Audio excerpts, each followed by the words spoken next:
Sir ఇప్పుడు చాలామంది artificial intelligence వచ్చేస్తుంది. సో, 40% ఆఫ్ జాబ్స్ ఎవరైతే చేస్తున్నారో మాన్యుయల్‌గా హ్యూమన్ బీయింగ్స్ మొత్తం ఎరేజ్ అయిపోతాయి. ఒక్క 70 పీపుల్ చేసేది ఏఐ ఒకటే చేయగలదు అని చాలామంది చెప్తూ ఉన్నారు.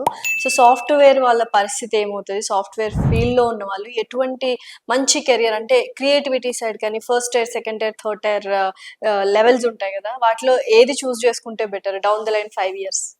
ఈ క్వశ్చన్ చాలా క్రిటికల్ హ్మ్. ఆన్సర్ చేయాలంటే. హ్మ్.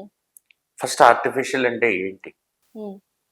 మనకెవరికీ తెలీదు. మనం ఏమనుకున్నాం ఆర్టిఫిషియల్ ఇంటెలిజెన్స్ వచ్చింది జాబ్ కట్స్ అవుతుంది. అవును. ఆర్టిఫిషియల్ ఇంటెలిజెన్స్ అనేది massaging of data, huge volume of data ఉంటుంది. హ్మ్. ఇప్పుడు మీకు మెటాలో ఏఐ ఉంది. హ్మ్.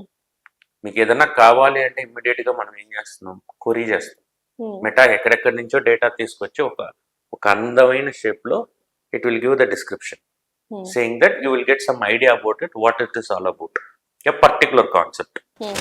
AI అనేది అంతే, హ్మ్. డేటాను కలెక్ట్ చేసి కంబైన్ చేసి ప్రాపర్ డేటా ఇస్తుంది.